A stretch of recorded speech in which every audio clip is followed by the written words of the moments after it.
What is up, everybody? IcyyMike back again, and today we are talking about species creation. In this tutorial, I'm going to go over everything you need to know when creating your custom species in Stellaris, because this is very important and really will determine how you play the game once you begin. A lot of people don't really consider this to be important, but to me it's like the most important thing because it really determines how you're going to play, and we'll go into that in more details. So I don't want to bore you guys to death, but I do want to quickly go over your options. So in the species selection, you have your appearance. This has no effect on the game, so you can go through all of that. Same thing with species name. You can edit pretty much everything in the species creation. You can change. You can change everything about your species. But anyway, species name, no effect on it, but there you go. Same thing with nameless. This is for your ships, your leaders, your planets, all that. But then we get to the traits, and this is your first selection that really will impact how your species, will act in the game. And the way this works is you start off with trait points. You have 2 total points, but you can pick a total of 4. Now, down here in this menu, you can see that you have a whole bunch of traits you can choose from, and they all have point values. And the way this works is basically you can choose them, and you start with 2. So if I was to choose, let's say just this top one that costs 2, I have now 0, and I can only choose 3 more. So the only time I could choose another trait is if I chose something that had a negative number. And the positive numbers are something that are beneficial, obviously, and then the negative numbers are something that, are negative to you. So if I wanted to add another trait, then I get -2. That gives me 2 more points and a total of 2 trait picks left. So then I can choose a 1 and a 1, and there you go. And that would be all. But sometimes using all the points isn't the best solution. But what I want to go over are some little tips that I have for you guys in this screen. So the first thing I want to show you guys is there's a couple of these that really I feel like don't have a bad effect. This one, if you want to get an extra point, so here I got 3 points. Especially if you're a non-slave, if you want to think ahead of what you're going to do, but if you're going to be someone who doesn't have any slaves, then this one really doesn't. Okay, you get -10% slave output, but you don't have slaves anyway, so it doesn't really affect you, and you get an extra point. So that's a good negative for people to use if they're not going to go the slavery route. Another one is the repugnant one. Now the happiness is only -1%. This one really isn't that big of a negative. -1% happiness isn't going to affect a whole lot. Because if you look here, solitary is -5%. Sedentary, to me, this one is a good one to do as well. Migration speed and resettlement cost really isn't going to affect that game because most of the time I'm playing on fast and fastest, and that speed isn't really going to make that much of an effect to me. Now, of course, it does slow things down, but you're really never going to see that effect. And so this is another good negative to take to add another point. Now, I'm not going to go over which, all these are good options.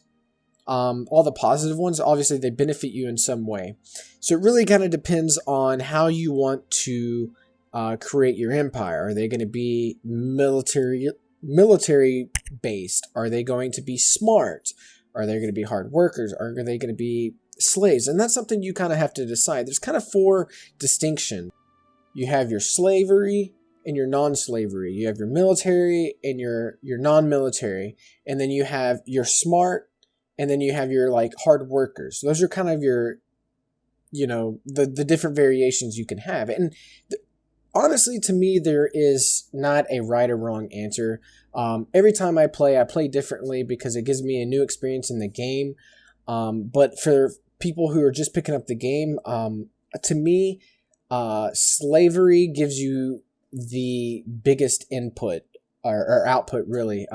If you do the slavery route, you're pretty much not going to have to worry about diplomacy because you're going to upset everybody. So it's pretty much going to be a very military-based gameplay. Diplomacy, no one's really going to like you. So pretty much just enslave everybody. Everyone's going to hate you. And really just, you will just want to dominate. And that's really where that comes from. So let's go to the next one. This ruler, this doesn't change. None of this just kind of edits the look of your ruler. But nothing really affects the gameplay. Same thing here. You can choose your starting planets, and although it depends on your starting system, this could affect it, but you really can't. Really can't decide, how many of these desert planets are going to be near you. So you could get lucky or you could not. So although this does affect it, you can't predict the future. So that's just the way it is. City appearance, again, no effect, but you can change kind of what your city looks like. But then the next one we get, and this is to me the most important part of the species creation system. And there's two parts to it. First, there's the ethics, and then the second is the government. So let's start with the ethics. These are basically your beliefs. Every country has different beliefs, different culture, different, mindsets, and you're going to determine kind of what your species believes. You start with 3 ethic points. And the way it works is the outer circle have a higher percentage value than the inner circle. So like this one, plus 15% minus 100, and this one's only plus 5 and minus 33, but they're the same modifiers. But the difference is these cost 2 points and the inner ones cost 1. So you could choose 3 on the inside and none on the outside. You could do 1 on the outside and 1 in the inside. So that's kind of, the 2 choices you have. Now also, you can't do anything that's opposite, you can't do. So if I do materialist, I cannot choose the other one. See how the circle goes away? Boom, it goes away. You cannot choose something that is opposite because they're made to be completely opposite. You're either pro-military or anti-military. You're either pro-individualist or conformist or collectivist, or you're a xenophile or you're a xenophobe. So they're kind of, pros or they're the opposites. So when you're creating your species, based on your traits, your ethics need to go in line with your traits. You really want to make sure that they're focused. In strategy games, I've noticed that a balanced empire or a balanced species is ultimately weak when if you're focused, you can really focus on your strength and dominate in that manner if you do everything correctly. So that's really my tip to you guys, is to really focus on what you want to do and focus on that. Don't try to be the jack of all trades, try to be the master of one. And that's my strategy for you guys. So what I want to leave you with, if you were going to be a materialist, a militarist, a materialist, or a xenophobe, those 3 are really going to upset the other empires around you. So keep that in mind. Those 3 things are really going to make, diplomacy a little bit more difficult for you, because you're going to be, for slavery. You're going to be for fighting. You're going to be for, inputs or outputs. You're kind of, you're materialistic, and those things kind of put people off. So you're going to have to work on diplomacy, but it's going to be a little bit harder. But it's going to give you a bonus in some really key areas like research or the slavery, which will, give you better energy and minerals, or military, where you have better damage and more rivalries, which give you more influence, which you can expand a little bit quicker than most people. And you get a plus 10% war happiness, which if you have played, you know that when you go to war, happiness really goes down. On the other side of the spectrum, you have things that really will help you become friends of everybody, where you can join these big federations and take over the galaxy in that manner. And those are the spiritualists, the collectivists, the xenophiles, and the pacifists. All these really say, hey, we're not here for, we just kind of want to get along. And so you can use that to your advantage and create very powerful alliances and federations and work together to take over the empire. Me personally, I really like the first side of things. I like to be the sole, I want to take over the entire galaxy myself with the help of no one, and I want to do it at any cost I can. And I really like anything that gives me a benefit to resources or research. I mean, in any strategy game, resources, research are where the money's at. Where the money is at, and yeah, so that's just kind of where my personal preference is. But I mean, both playstyles are very doable. But my suggestion when spending your points is definitely choose one of the outer ones. It's worth spending the 2. I mean, yeah, your negative is doubled, but like I said, you want to be a master of 1, and you can deal with the negatives. Now, the next tab we have is the governments.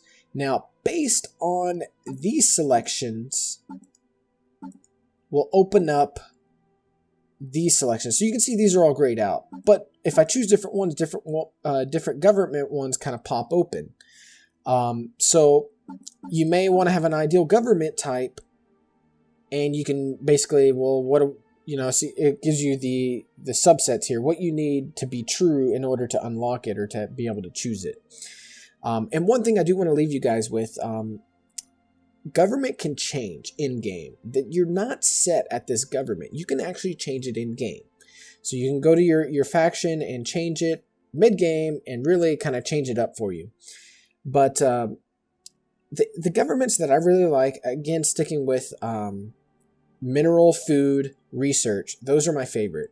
So this one is a really good one that I like to do.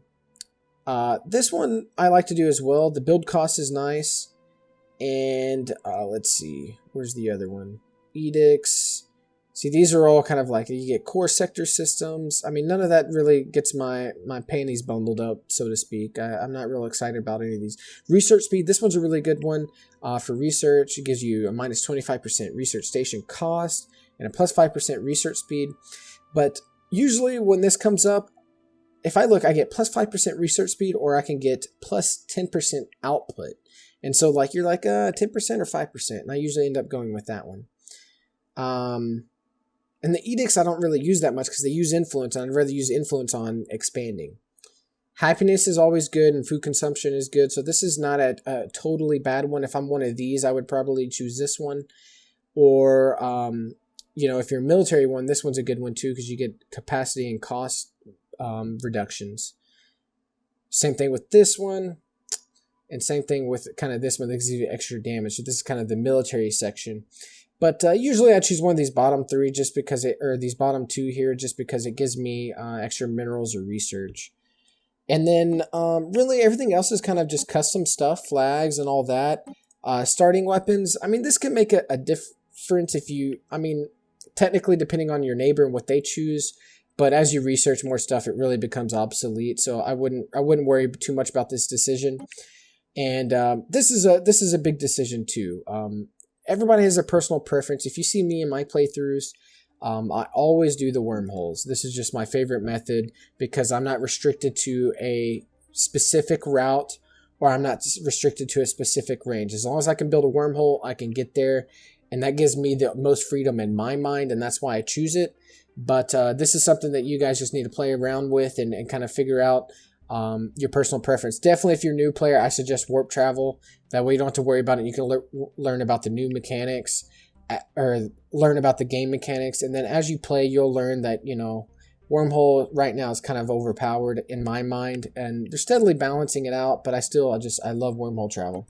And then the last one is the ship appearance. You can change the ship appearance, but that doesn't really affect the gameplay.